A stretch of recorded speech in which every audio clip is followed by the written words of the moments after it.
Okay. Fire Arts Magazine welcomes the beautiful Caitlin Spinnabel Lee. How are you, Caitlin? Hey, I'm good. Awesome. Great. Welcome to the Float Chat. Are you ready for some questions? I sure am. Happy to be here. Awesome. Okay. So, first things first, when did you first start spinning and why did it grab a hold of you until present day? Hmm.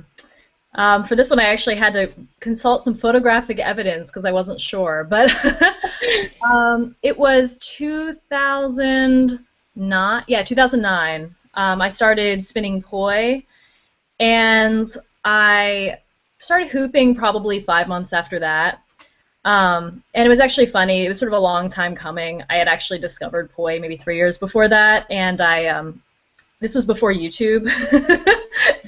Or rather, is before YouTube is the way it is now. I think the only poi video on YouTube at the time was Home of Poi, and I couldn't understand them, and I just I failed. So my poi actually sat under my bed for maybe 3 years before I actually picked them up Wow. and learned anything. And so I feel like I absorbed through osmosis some information.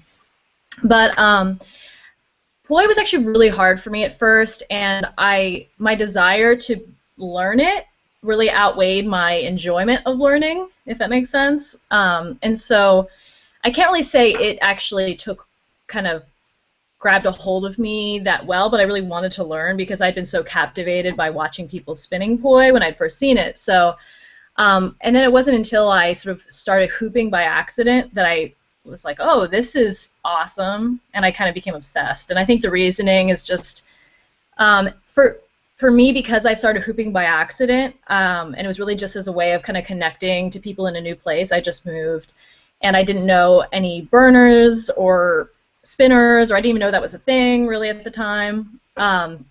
And it was so because of that there was sort of no pressure to be good at hooping, and so I actually learned faster, and it grabbed a hold of me more because it wasn't I'm the kind of person who likes to be really good at everything right away, and that's not how the world works. So it kind of it grabbed a hold of me for that reason.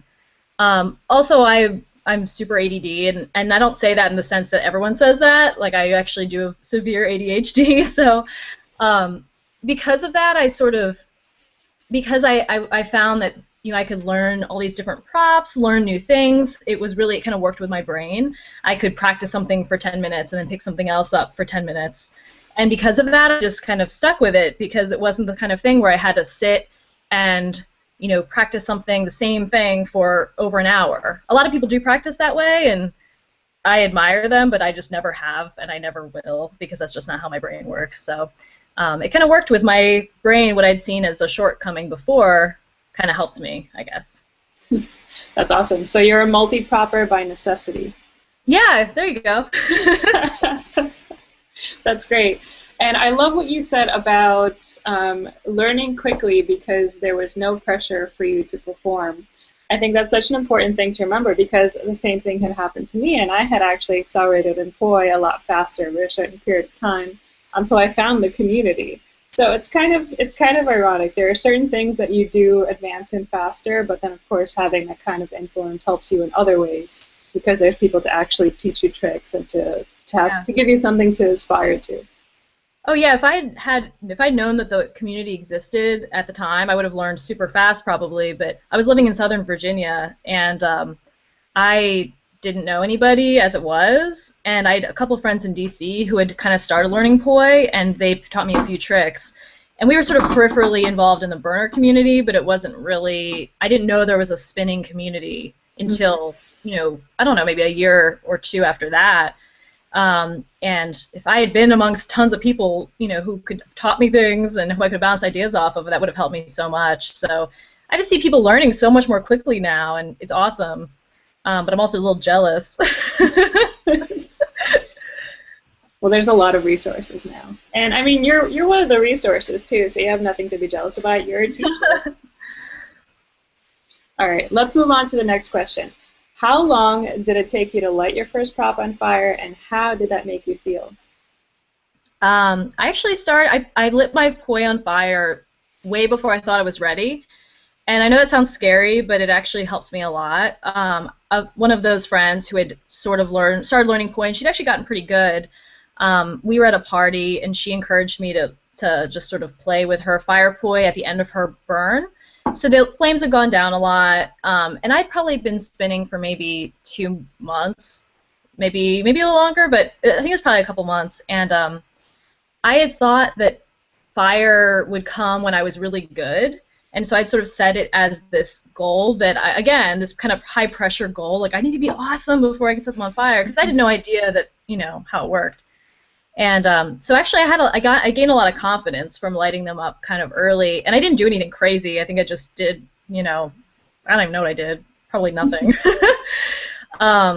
But it wasn't as scary as I had expected, so that helped me kind of get me over that hump of like, oh, I can learn this. It was a different story with the first time I lit up a hoop. I was terrified because that's so much freaking fire. And I'd been pretty comfortable with fire poi at that point. I was just not comfortable with that fire hoop. I mean, that's so much more fire, and it's safer in a sense because you can't get it tangled around you, but it's also surrounding you, and it's kind of a psychological terror that you face. So I see that happen a lot with people I know who don't actually fire hoop, just picking one up to mess around, and they're like, oh, this is scary. So yeah, I'm not a big hooper, but I had the same experience when I lit a hoop for the first time. It's just like, this is not like poi at all. No, it's really not. Although you at least can waist hoop and just kind of do that only, and keep your arms inside if you really want. So yeah, I did not. Probably would have been a better idea. All right, so moving right on. You touched a little bit on this in the first two questions, but I'm just wondering, what's your favorite prop right now? And I'm really curious, especially because you're a multi-propper, and how has that changed throughout the years? Right now, it's definitely fans, and total surprise to me. I started doing fans due to peer pressure. I was doing mini hoops, and some friends were like, you should try fans. And they were sort of the belly dancer fan dancers. And so my only exposure to it had been that style, which is beautiful, but it wasn't my style really. And so it wasn't actually, I really credit Flame. For my first year at Flame, I took a tech fan class with Jexy, and I was just like, what? This is something you can do? Oh, cool. And so I became totally obsessed. And the past year especially, I've really focused on them, and something about them is just really easy. They're really easy to play with, and I think it's because, again, there's not as much in the way of tutorials and things online for fans. They exist, but they are not the way that they exist with poi or hoops, and so there's not as much pressure, and I can feel free to kind of create movement with it, and it's just been really fun, I guess, in a way I didn't expect. The geometry of them is really appealing, and it's actually got me back into poi because I've been able to understand sort of the geometry of poi in a way I never could before, now that I've started fans. So it's just, yeah, they're a lot more fun than I had ever expected they would be. So, so would you say that made you more of a tech poi spinner than you were before? Maybe. I mean, like a lot of people, the whole, tech versus flow debate, which is such BS, like started. It's not even it's absolutely ridiculous. But anyway, here's the way I look at it. The tech poi is I call it mathematic poi, or mathematic spinning, whereas flow is dancing spinning. And that's fair. I just think that the best spinners do both, and but anyway, so it has, though, because I always thought that was something I didn't understand, or I wouldn't be able to understand, not a math person, yada yada. But because I am more visual with fans, I could see the geometry unfolding in front of me, and so that made poi just easier for me. I mean, it also helped that I started doing partner like choreography with Drex, and he's obviously a tech poi person, so he sort of forced me to learn some things, and I was like, oh, this isn't as hard as I thought. This isn't this weird German language of poi. I don't mean German. I don't mean literally German, just in the sense that a language I don't understand. So I know exactly what you mean, and it makes so much sense. It's very, I don't want to say rough around the edges, but it's structured. Yeah, yeah. It definitely forced me to get cleaner, I think, in general with my spinning. So yeah, fans are really fun. And I Hmm. also started doing a lot more hip hop dancing, and so the fans just go with that so well. And I'm surprised more people haven't realized that. I don't know. So just having a lot of fun, I guess, exploring has helped me want to practice them. Awesome. Are you going to do some flow cases with some hip hop fans this year? Yeah, I did one for PAX Festival, like a sort of the first edition of something I'd been working on. But yeah, I've been playing with it a lot more, and yeah, so I might. We'll see. It's mostly a Sweet. scheduling thing with me with everything. So All right. Well, I hope to see it. What was your first flame, by the way? You had mentioned you had started some fans at your first flame. this was um 2 years ago. So this year Awesome. will be my third flame, and so that was 2 years ago. Although I didn't really start really exploring them until the past year. I would say I kind of picked them up here and there, but Okay. Awesome. Very yeah. cool. So here's what I'm really curious about. One of your focuses is business in the fire and flow arts, and that's a really hot topic. So first of all, do you make your entire living through fire and flow arts, or just a part of it? I do. I actually sort of, in a way out of, to sort of, for my own edification, I kind of broke it down. I mean, for me, when I say I make my whole living out of the fire and flow arts, that's true, but there's so many things that go into that. You know, I definitely don't perform 100% of the time. For example, for me personally, I probably performance is about 50% of my income. And the rest, the other 50% comes from teaching, from management of other artists or booking other artists. And that's actually the fastest growing portion of my income. I expect next year. Now it's probably 10%. I think next year will be more like 30. And then also I do costume commissions occasionally, and just other little things here and there, kind of commission based. So there are so many things that go into it. It's really, it's like I have 30 jobs, but yes, they are all related to the fire and flow arts. So there you go. That's a really, really tough thing to like make it in our business. So I'm wondering, do you have any advice for people that are struggling right now? Like, for example, you said you teach. So maybe you could go a little bit into the detail of that. For example, do you book your own venues? Do you go to gyms? How do you go about that? And then just your general philosophy about your success in the performance arts, essentially.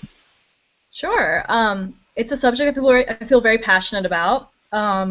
And I'm a very opinionated person in general. So I'll try not to go on too long. But as far as Please do. teaching, yeah, in general, I'm a very loquacious person, so That's good. apologize for the length of these responses. But as far as teaching, I mean, I actually personally do mostly private lessons. That's just my personal choice, both for a financial standpoint, from a financial standpoint, as well as a personal standpoint. I make more money doing them. I can charge a better fee, but I also enjoy it a lot more. Honestly, I don't love teaching classes. I like teaching them at festivals because I like focusing on really specific niche nerdy topics, which I can do at a festival, which is great. But those I honestly do more for my own creativity. I mean, they're not really part of my business plan because, I'm not really trying a huge profit on that. But as far as private lessons, I love just teaching, working with one student. Right now I have about three or four private students. And I love just kind of focusing on what they want to focus on. They learn so much more quickly one-on-one. And in general, I find that private lessons attract a more motivated type of individual who I respond better with. I just, they have to kind of decide they want to learn something. They generally are going to work harder at it. And they generally see the value in paying for private instruction. So just for me, that's what I've decided to do. And I see a lot of people struggling teaching classes, and I kind of wonder why they bother. But I mean, everyone's different, so I can't actually tell you which is better. Hmm. With teaching, I mean, here in the DC area, we lack a lot of good venues to rent that are affordable. So I know that the people I know who teach classes in the area have trouble, finding good venues that aren't so expensive that they're going to cut into all their profits. And so for me, I just go to my clients their houses or their private, their gym or whatever, and kind of come to them. So I don't have to worry about that. And that just kind of happened over time. I mean, I started, I had one private student, and then I realized it was something I liked, so I kind of make a designated page on my website about it, and so people start to find me, mostly for hula hooping. They look for hula hooping, DC or Northern Virginia, which is where I live, and they find me that way. We don't have a lot of people doing session classes for hula hooping in the DC area, so I can kind of go up to the top of Google with that, which is nice. But yeah, I mean, it's just kind of I got more students kind of over time, and sometimes I have fewer. It just kind of depends, I have a couple students who've been with me for a few months now, which is really cool. So that's just the way I do it. It's different for everybody. Some people love teaching classes. Some people are really good at it. That's cool. You actually just gave me a really good idea. We should do an article about ranking your website and promoting yourself overall, doing like Facebook ads and stuff. I think that would be really helpful for a lot of people. I was going to ask you actually how you found your clients, and you already answered that. So I think that would be really helpful to some of the performers. Okay, getting out there too. A couple people have found me if I have done a workshop in a local studio or something. So getting out in the real world helps as well if you're doing something local like that. So how would you go about that? Would you go to maybe like a gym and post up some posters about, this private thing to people who are already interested in movement? No, in general, whenever I've posted flyers for anything, nobody comes. I mean, think about it. Think about putting yourself in that position, in the position of the customer. When you see a flyer for something, do you call the number on it? Probably not. Sometimes you might. I mean, I actually would, personally, but most people don't. So you have to think about if I was looking for a teacher, how would I look? I would look online 100% of the time, And so that's really where you should focus your efforts. But you also can do things in your community that get you out there. So maybe you want to do a one-time, like an intro type workshop where you can charge a higher price per head, and maybe it'll be a little longer, and then maybe you'll meet somebody there who wants to take private lessons with you. That's happened to me before too. So just kind of thinking in terms of if you were the customer, how would you find what you're looking for will help a lot. That's really, really good advice. Really appreciate that. I know a lot of people that are watching this will too. And I wanna listen to some fun stories too. So can you tell us about one of your favorite work experiences, whether it was a performance or maybe a student-teacher experience? Yeah. I mean, there are a lot. In fact, I mean, I went to college. I studied sociology. So depending on your perspective, I either don't use my degree or I use it every day. I think I use it every day. That's an interesting way of looking at it. I really love people, and I love, I don't know, I've always loved being in groups of people who I might not otherwise meet. And I mean, I'm definitely, in certain ways, I feel like I'm fairly traditional, and in other ways, more obvious ways, I'm definitely not. And I've definitely always been a rebel, but regardless, I love meeting people who are different from me. So that's what's awesome about performing. You get to meet those people and kind of get into their heads and look at their houses, and I don't know. That sounds really creepy, doesn't it? Now that if I listen to it from an outsider's perspective, yes. But because I've also gone to performances where friends of mine or I have performed for other people, I'm in that mindset, and I totally understand what you mean. I'm not a creep, I swear.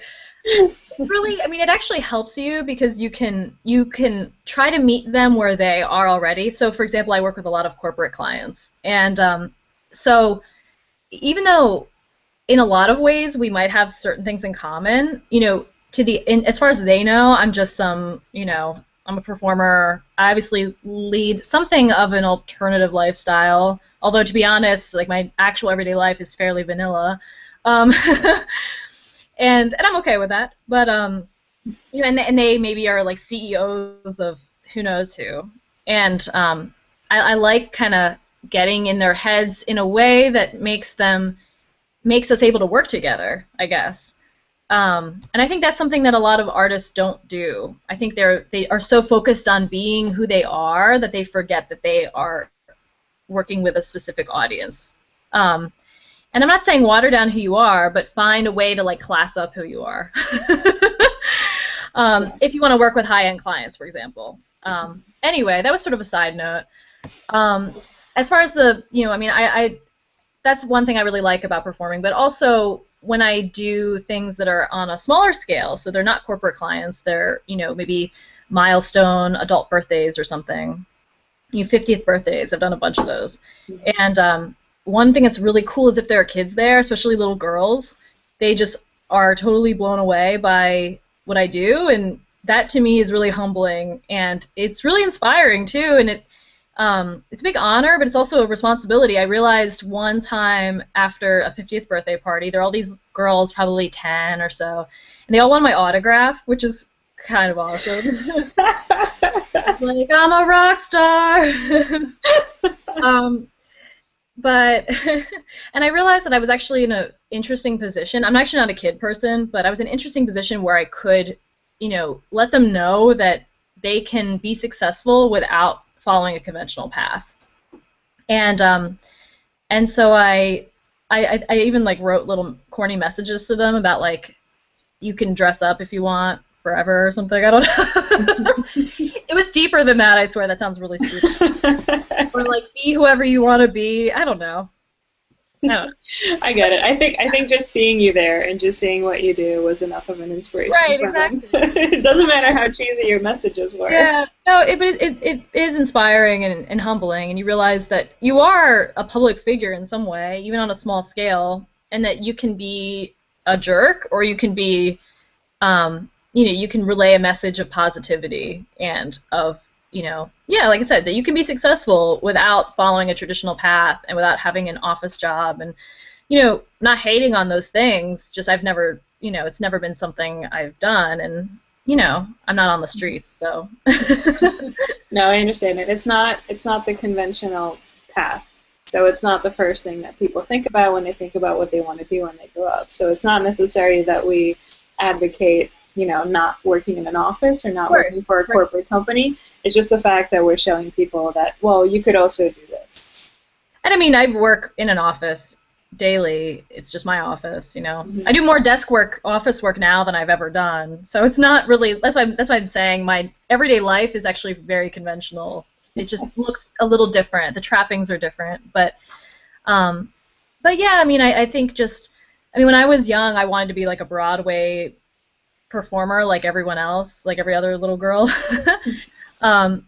And it's funny, I actually, did kind of realize my dream, just it was complete, like I am a performer now, but it's just not in the way that I expected because I never knew this existed when I was young. So it's kind of funny how you end up in the place that you always dreamed of, just in a different way. So I hope other young people can see that too. Yeah, that's awesome. And you actually touched upon something that I think is really interesting, because Dan from Cirque du Soleil, who's a really big time performer, mentioned the same thing, that now more than ever he spends more time in one of his best investments, I think he said, was his office chair, because of how much paperwork he does. And yes. I'm sure that doesn't take all the fun out of what you do. But can you tell us a little bit more about that, like what kind of stuff you can do? Because that's part of being a responsible performer, not just going out there, not just making an appearance at all these parties and putting on your costume. There's a lot more to it than that. So can you talk a little bit more about that and what people really need to prepare themselves for? Yeah, definitely. That is, that's a big one. I wish I had an office.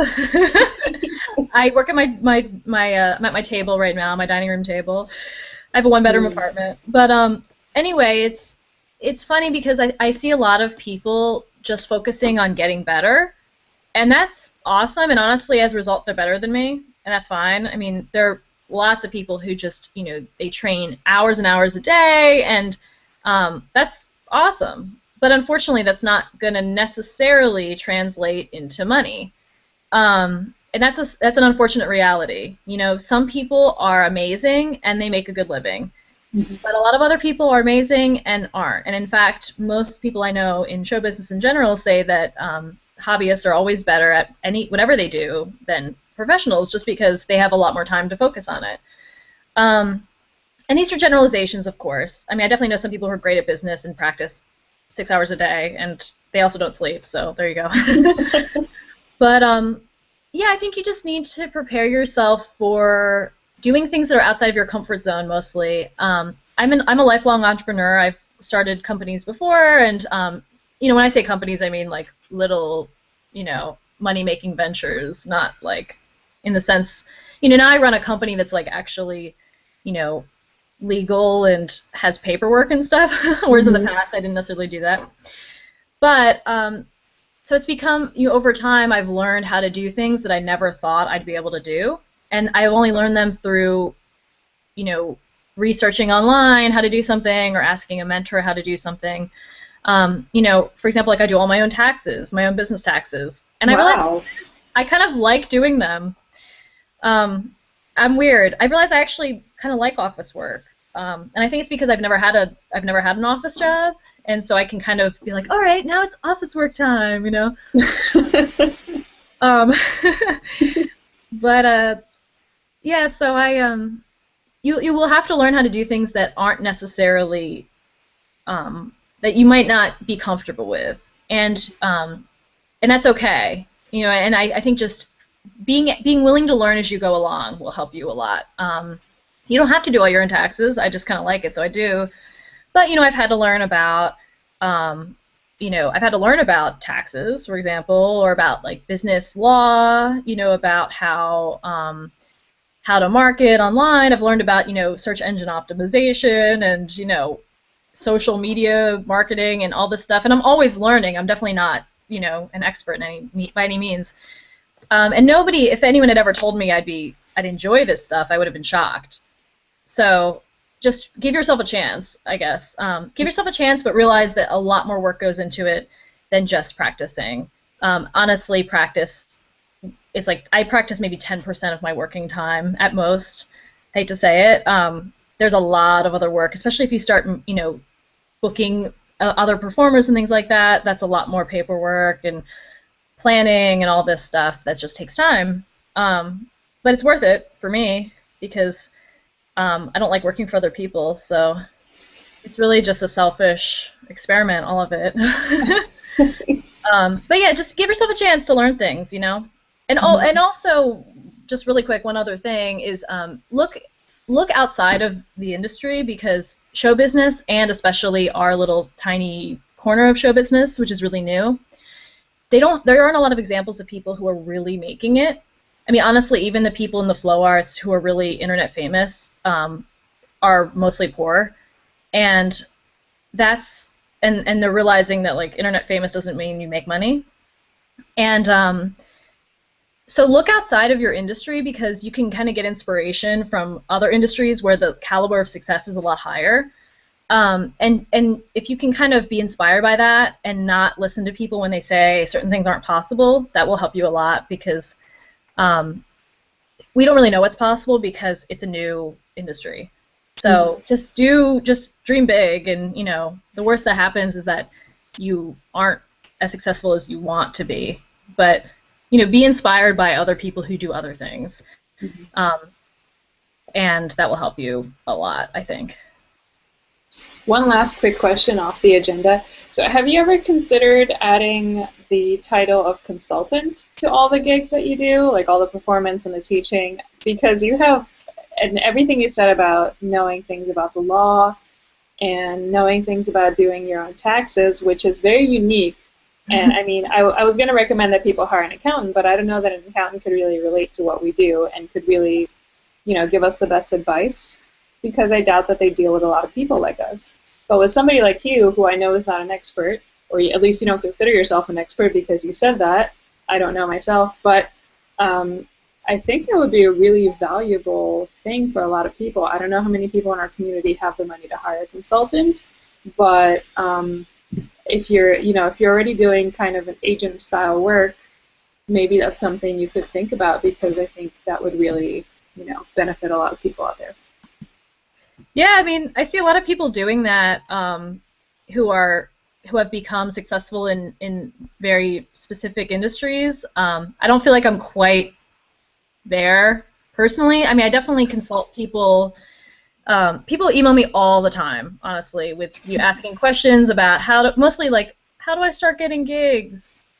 Which to me, I'm like, okay, what are you asking actually? I mean, I love helping people and answering questions, but I think in that question, I mean, I see where I was, a couple of years ago, which is, thinking if I just get more gigs, everything's perfect.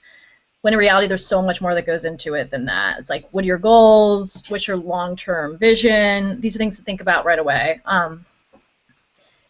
And so I help them in however I can, but sometimes it gets time-consuming. So maybe we'll see that. I don't know.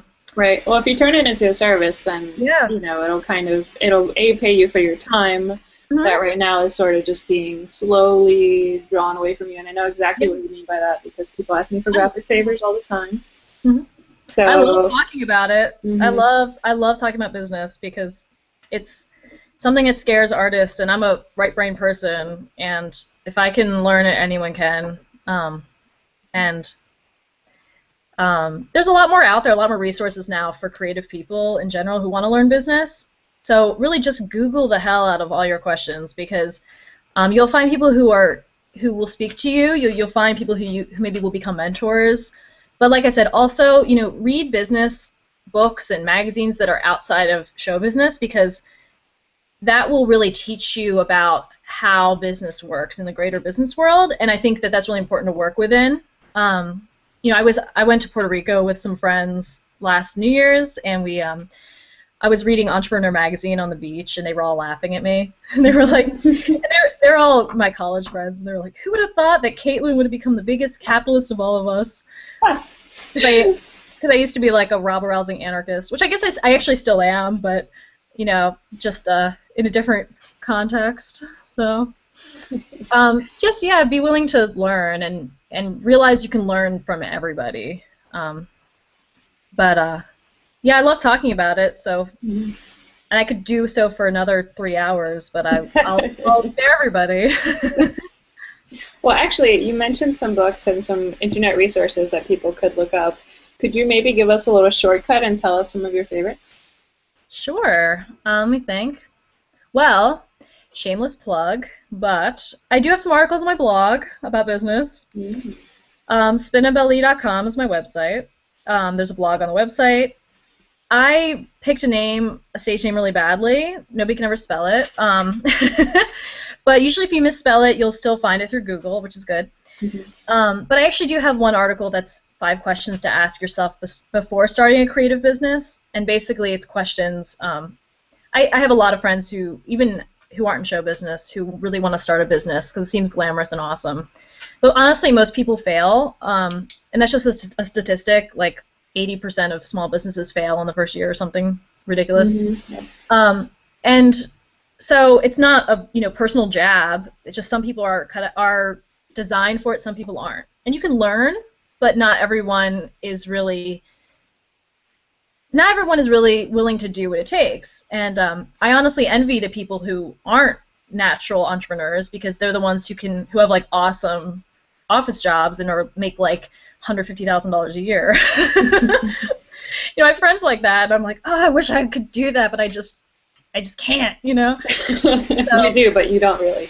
More power to you if you are not an entrepreneur. Like, it's hard.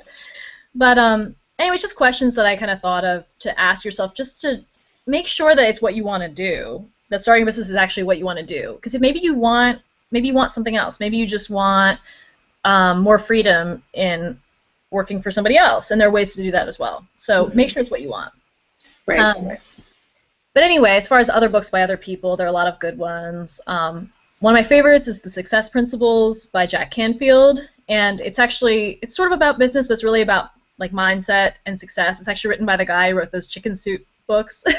Oh, nice. I've been hearing a lot about him in the marketing world too. Yeah. Kind of funny. And Yeah, I mean, it's actually a really good book. It's pretty inspiring and just kind of talks about his philosophy on, and it's a philosophy that I've read from other writers as well, but a philosophy on just kind of the mindset to be successful. And you can learn that. That's what he talks about. You can learn that mindset, which is inspiring because, I mean, I'm self-motivated to an extent, but I'm also, like all humans, intrinsically lazy. And so there are kind of tricks in there that can kind of get you away from that, I want to sit on the couch all day and do nothing, to where you can actually accomplish things. That book's good. There is a book called The Right Brain Business Plan by Jennifer Lee, and that was the first business book I ever read. And she's an artist, and it's for artists, by artists, and it's about basically how to make a visual business plan that can kind of help you clarify what your goals are, what your values are as a business, things like that. And it's really, yeah, easy to understand. So if you're scared of the whole business thing, start there. It's really good. There's so many more. Think Like a Stripper by Eric Learmark is really good. That's what it's called, Think Like a Stripper. It's really easy to read, super fast read. Just, again, sort of like soundbite ideas about how to have a successful business. It's less about the specifics, how to get there, but it's more about, again, mindset, which will help a lot. And yeah, I mean, also just reading magazines and books about business in general, like I said. Just, I mean, go to your library, get a ton of books that look really boring, and you never know, they might be actually really interesting. Some of them are actually really interesting. I was happily surprised. I was like, oh, I can't believe I'm reading this book, There's a picture on the front. There's always like a guy in a suit on the front. Like, oh. Like, so-and-so's, system for booking more clients than ever, And you're like, I'm not bringing this to flame or something, but just quietly and shamefully read it in your tent. But get over it. Like, get over that, because you don't know. And actually, a lot of these people are really interesting. And some of them even have pretty radical ideas. And you're like, wow. Just because someone, yeah, I mean, you realize that some of it's actually really interesting. So just go out on a limb and just see what you can find. And be inspired by other people who are doing things different from you, because you can learn a lot from that, Yeah, don't feel like you need to do what everyone else has done, because I don't think I've done that at all, and my business is doing pretty well as a result. No offense to what other people do, but what works for one person might not work for you, and so you have to kind of decide what your goals are. Do you want to be famous? Do you want to make money? Do you want to do it all yourself? Do you want to eventually be able to sell your company? I mean, so many things to think about that are really going to alter the way the actions you take right now. And one more shout out, my friend Laura Eastburn. Her company is Super Hooper. It's like the oldest hula hoop company in the country, and she does awesome work now, doing niche marketing, consulting, and like you told me too. Mm-hmm. She's a business mentor of mine, and she's an awesome person as well. Moonshine Marketeer is her blog, and she does a lot of free programs. She mostly focuses on social media, which is something that I'm sort of learning as well. So she's a really good resource as well for people someone who has done something really specific and been very successful at it. Mm-hmm. So. What's her website again? Her consulting website is moonshinemarketeer.com, or I think it's Laura Eastburn, LARAEASTBURN.com. Also, I think maybe links to it. And she's got, some great online resources and stuff on Facebook as well. So, again, just something you can kind of nosh on in a little tidbit that doesn't necessarily have a guy with a suit on the front. Although I think guys look hot in suits, so, whatever. Sometimes I have to Sometimes. I mean, as long as you're cool, And by the way, to everyone, pausing the video, rewinding, and trying to write all this stuff down, I'm going to copy it all, and I'm going to write it all below the video on the article page. So don't worry. I should have probably mentioned that earlier. And yeah, guys, you email me or message me on Facebook. even if I'm unable to give my lengthy response like this one, I will definitely respond to you and try to answer your questions or direct you to somebody who can.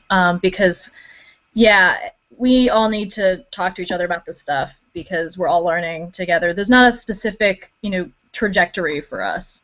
So we have to kind of all figure out as we go along. So you can find me on Facebook, either Caitlin Matanle or Spinnabel Lee is my business page, spinnabellee.com.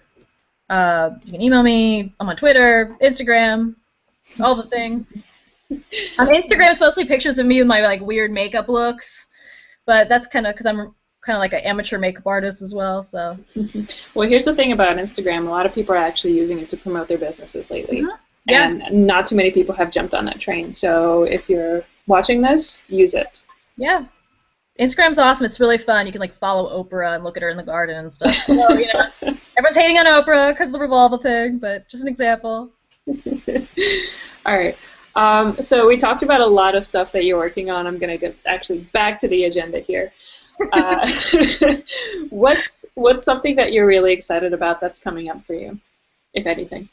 I'm doing more costume commissions, which is really awesome because that's not really part of my company business. My business as a company, Spinnabel Lee Entertainment is my company, and this is sort of something I do kind of on the side, but it's awesome because I can be creative in a way that's not specifically focused on the flow arts. And I've done a couple things for burlesque performers and really weird stuff, the weirder the better. So I'm super excited about that, doing more of that.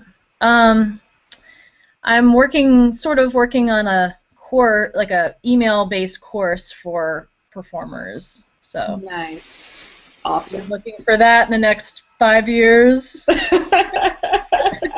I'm sure if you rally the community, you can do it faster. Yeah, probably.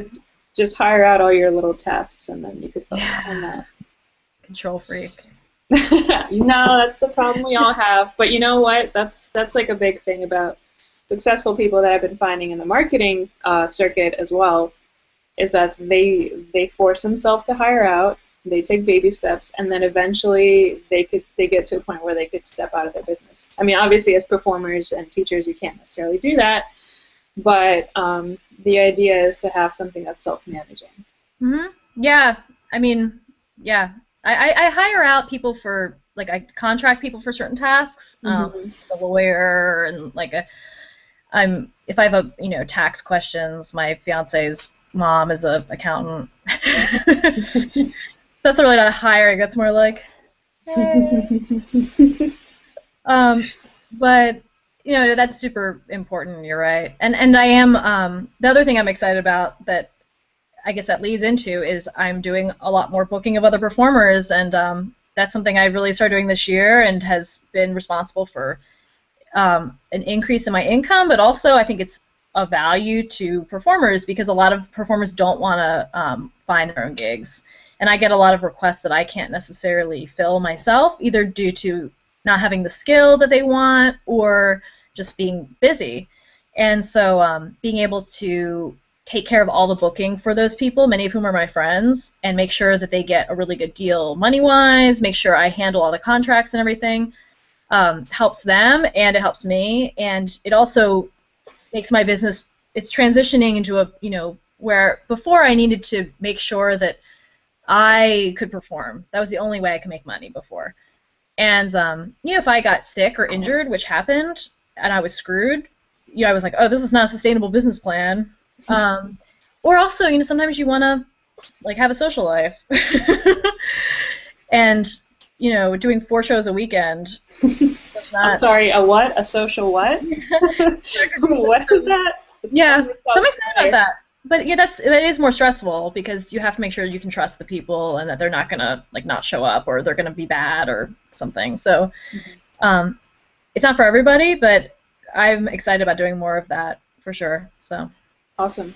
Well, there you go. That's that's exactly what I was talking about. And I think one important thing to point out is that eventually we will reach a threshold. So if you want to keep raising and scaling up your idea of success and your income and all these things and your capacity, really, because that's what it's all about when you have your influence all over the place, You can't do that all by yourself. You Yeah. can't. Yeah, I mean, I don't care if I'm famous at all. Hmm. I want to be able to my business to be sustainable, and I want to be able to make money, and I don't want to have to, at some point. I mean, I haven't been doing this that long, so this will come, but I'm not quite there. I'm not anywhere close to there. But I want it to be in a position where my partner can not feel pressured to work a job they hate if they don't have to, or if I have kids someday, not to be like, oh my god, I'm so stressed about money. So for me, I want to build the blocks for that now, so that then when I'm in that position, I can have a business that can sustain itself. And I didn't grow up with money at all, and I have many years of my early 20s where I was super destitute, and while we can glamorize that lifestyle, I'm totally over it. And yeah, Mama's got bills to pay now, and you know, I want more than that for my future. So yeah, just moving more in that direction and building for that future now. Hopefully, I'll be successful. Awesome. Well, it sounds like you're well on your way. I mean, it sounds like you're doing all the right things from what I've been gathering too. Like I said, in all the marketing stuff that I've been exploring lately, and all the people that I talk to that make like 6 figures a month, you Ooh. know, yeah, their models are not that different from what you're describing. Yes. So yeah, Next year, you're on a good next path. year it's gonna be like $1 million. You're gonna call me up next year and be like, MK, I don't have my $1 million. I don't know what the hell you were Can I put talking about. on my website like marketing genius MK says pay this girl $2 million a month. But Awesome. actually, that's a good point though about that's another thing I didn't mention before. But don't be afraid of money, because I wasn't raised to be good at good with money. And I mean, I say that no offense to my family or anything. It's just some people are really good at money and some people aren't, because they haven't been taught to be good at it. And so I was always really afraid of money, and that was why I never had any. And that was why I always worked jobs that made really little money, and I said it was because I wanted freedom, but really I think I was just afraid to be different from what I had known. And so if you're an artist and you're afraid of money, you're screwed, basically, because you know just get over that right now, because you need to make money to be able to keep doing what you're doing, Right. and learn about it, learn how to manage it. It's a learning process like all the other stuff. So just realize that can be a challenge for a lot of people, and I still challenge.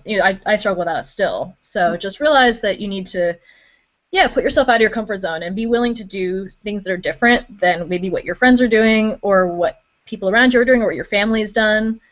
The same pressure that might have somebody feel like they can't go into show business because their family wants them to be a lawyer or a doctor. That same kind of pressure can work in the opposite way. They're afraid of being more successful than their parents or more successful than their friends, or having more money and having that distance you from people. These are sort of existential fears that you need to explore on your own, but it's something to think about that really will impact how successful you are in business, I really think. Yeah, I agree. What helps is I've been taught recently to think a lot about why you want to make money. So think about the end goal. And what Yeah. you had mentioned earlier about, you felt like you wanted freedom more than you wanted money.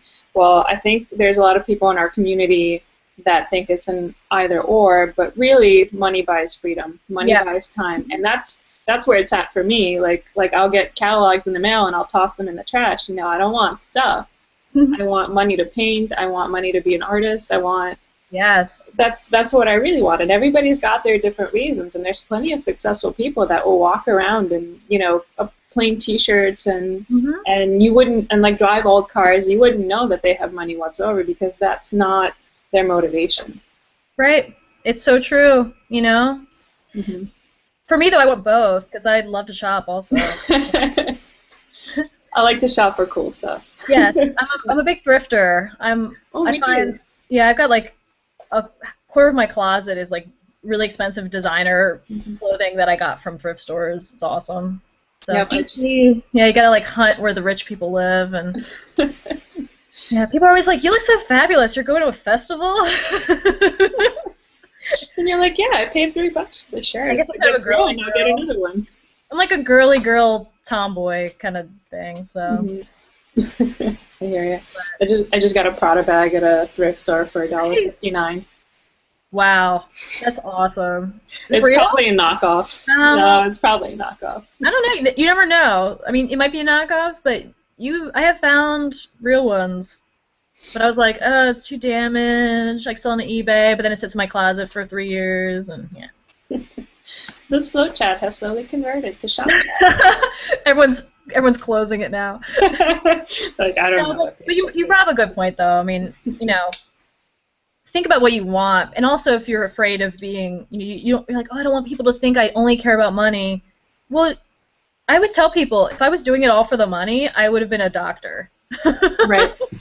Like, if I was just doing it for the money, I wouldn't be doing this. Because I'm not saying you can't make money, you can, but it's a lot harder than if you were to take a traditional path to make a lot of money. So, you're not doing it for the money, you're doing it for other reasons, and just recognize that. So when people want to make you feel bad, like you're selling out, just, get over it, because, if you're so worried about selling out that you don't want to take the steps you need to have your business succeed, then what's the point? Exactly. So, this isn't high school. You don't need to worry about what other people are saying, because people are always going to have opinions about what you're doing, and as long as you're not being a jerk, ask a trusted friend, am I being a jerk? That's good advice. You never know if you're really that guy. Yeah. Until you ask. All right. I think it's time for what is sadly the last question, but happily my favorite question. And that is, if our community was a society and every one of us had our jobs, what would yours be? And in 1 or 2 words, what would it be called? And describe your responsibilities. Ooh. I want to say something really descriptive, but I know that's not the point of the question. So, how about excitement magician? Sounds very practical. Really? That was my goofy sounding thing. No, I don't know. I don't know. I feel like that's the core. That's the basis. That's the foundation of everything I do, is creating excitement. And I don't say that in a way that means to sound full of myself or anything. I don't think I'm the most exciting person in the world or anything. But it's just, I feel like entertainment, the purpose of entertainment is to bring excitement. And the purpose of teaching is to bring excitement and make people realize that regardless of who they are or who they think they are, they can do whatever they want. Mm-hmm. And that just got really, after school special there. But no, but really, I feel like, everything that we all do is just creating magic and excitement and bringing that into new places. So that's why I thought of excitement magician. But I guess it's too, descriptive. So. No, it's totally fine. It's 2 words, and you have your responsibilities. And also, I think it's not necessarily excitement in the sense that it's not overstimulation. Like it's not our. I call bland life the space between our first cup of coffee and our last glass of wine. Like, we always need this sort of stimulation, which is sometimes very unhealthy for us. But the kind of stimulation that you're talking about is actually us exploring our bodies, exploring movement, and just enjoying being alive. Yeah, so, even if you're not the one doing it, even if it's just an audience watching somebody. I don't know. For me, if there wasn't a deeper sort of driving reason for me to do what I do, I'd get really bored, because it can be really drudgerous. Is that a word? Not. Maybe. We know what you mean. Yeah, okay. There's a lot of drudgery, and you have to have, you can get burned out so easily, and so you need to have, your sort of, what's your mission, I guess. And, there you go. Excitement magician is my mission. That should be your tagline. It needs some work. All right, Caitlin, this has been so awesome. You gave us so many jewels of inspiration and information. So I love it. I know people are going to take so much away from this. I really appreciate this. I'm going to write everything out below the video. So thank you so much for joining us today. Yeah, thank you. It's so nice talking to you, MK. And Nice. yeah, just let me know if you have any questions, people who are watching, and I will Mm-hmm. do my best to answer them. I love talking. You're the best. Thank you for being on Flow Chat. Bye-bye. And we'll Thanks for talk to having you me. later.